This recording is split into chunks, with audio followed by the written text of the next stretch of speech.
Sistem PPDB 2025 dirombak total. Seperti apa? Silakan disaksikan video berikut ini.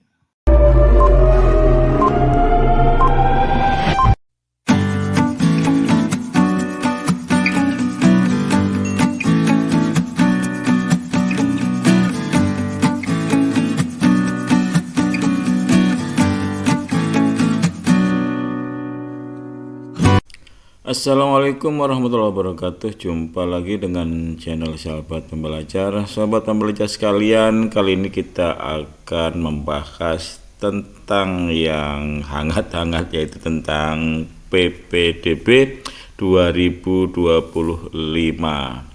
Saya akan mengambil dari media Detik Edu dengan judul Bocoran PPDB 2025 ganti nama, zonasi diganti hingga pengumuman resminya.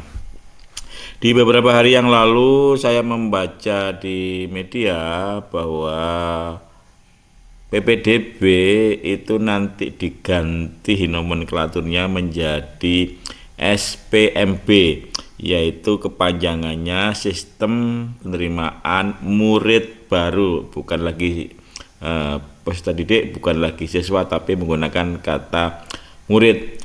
Oke, lebih lengkap di sini saya tunjukkan beritanya dari Detik Edu dengan judul Bocoran PPDB 2025 ganti nama, zonasi diganti hingga pengumuman resminya. Oke, kita baca satu persatu. Penerimaan peserta didik baru atau PPDB setiap tahun selalu menjadi isu yang menarik perhatian seluruh masyarakat Indonesia. Sejak Menteri Pendidikan Dasar dan Menengah Mendikdasmen Abdul Muti resmi dilantik pada 21 Oktober 2024, lalu berbagai polemik atas pelaksanaan PPDB selama ini bermunculan.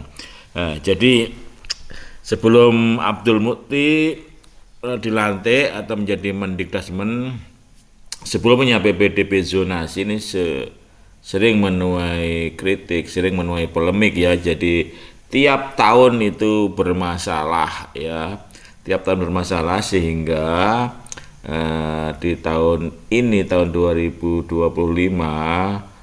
Menteri Mukti itu memanggil para pakar untuk mengkaji, mengevaluasi PPDB zonasi. Kita lanjut. Salah satu hal yang paling banyak disorot yaitu jalur zonasi. Jalur zonasi adalah salah satu jalur PPDB untuk mengakomodasi calon siswa yang tinggal di sekitar lingkungan sekolah. Publik mempertanyakan apakah Kemendikdasmen akan melanjutkan sistem ini. Kini di awal tahun 2025, pembahasan PPDB mulai rampung. Dirangkum Detik Edu, berikut berbagai bocoran terbaru tentang PPDB 2025 yang siap diterapkan pada tahun ajaran 2025/2026. 1. Ganti nama. Nah, ganti nama ya ternyata. Bukan lagi PPDB, Kemendikdasmen tersebut akan menggunakan nama Sistem Penerimaan Murid Baru dalam kurung disingkat SPMB di tahun ajaran 2025/2026.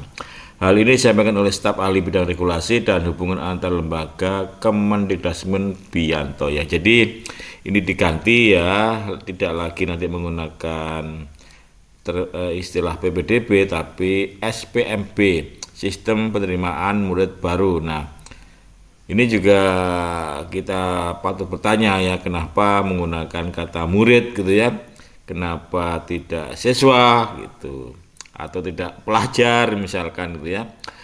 Oke, PPDB diubah menjadi Sistem Penerimaan Murid Baru, jadi kata peserta didik diganti lebih gampang, lebih bersahabat. Ya memang kalau kata peserta didik itu agak panjang ya, tapi ini kalau secara regulasi Undang-Undang Sistem Pendidikan Nasional memang yang digunakan adalah peserta didik tapi memang ya tidak harus istilah itu sesuai dengan undang-undang gitu kan. Menggunakan istilah pelajar boleh, siswa boleh, murid, boleh gitu kan. Nah, kenapa menggunakan sistem murid? Nah, mengapa menggunakan istilah murid? Nah, Kemdikbudrismen ini punya alasan. Kita lihat ya. Istilah murid di SPMB dinilai biar lebih familiar, menarik, dan kekeluargaan. Nah, ini ya alasannya. Ada 3, familiar, menarik, dan kekeluargaan. Walaupun ini relatif ya, relatif. Kenapa tidak siswa? Siswa juga familiar gitu kan, gitu. Tapi lebih menggunakan istilah murid ini kan ya suka-suka mereka lah gitu kan. SPMB akan hadir sebagai penyempurnaan PPDB. Bianto berharap SPMB bisa menjadi jawaban dari solusi dari berbagai permasalahan yang ada di PPDB. Oke, nomor 2, zonasi diganti dengan domisili. Oke ya. Tidak hanya PPDB yang diganti menjadi SPMB, Bianto juga menjelaskan bila nama sistem zonasi berganti menjadi domisili. Bianto menjelaskan domisili adalah sistem penyempurnaan dari zonasi. Ya, memang kalau domisili memang menurut saya memang lebih tepat gitu ya. Domisili ini kan berdasarkan tempat tinggal gitu. Kalau zonasi itu sebenarnya ya tidak terkait dengan tempat tinggal, tapi area gitu kan, area tertentu kalau zonasi. Tapi kalau domisili itu tempat tinggal gitu. Istilah zonasi diubah oleh Pak Menteri menjadi domisili, tambah Bianto. Sistem domisili menjadi upaya antisipasi Kemdikbudrismen dalam kasus manipulasi data yang kerap hadir di PPDB.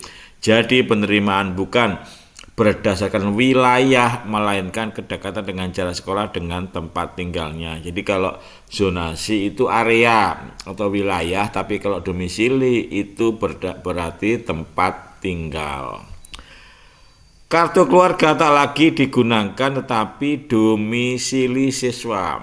Ya, selama ini temuannya kan manipulasi tempat tinggal ya, tiba-tiba ada masuk kakak baru. Nah, itu kita antisipasi juga jelasnya.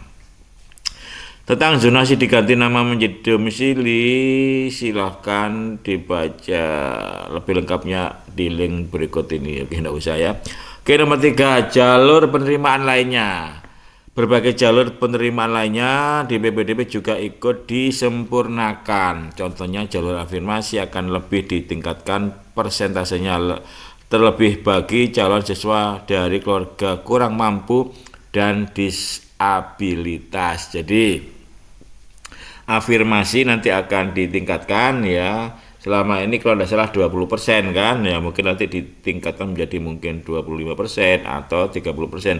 Dan untuk afirmasi ini tidak hanya yang anak kurang mampu, tapi disabilitas juga akan dimasukkan ke jalur afirmasi.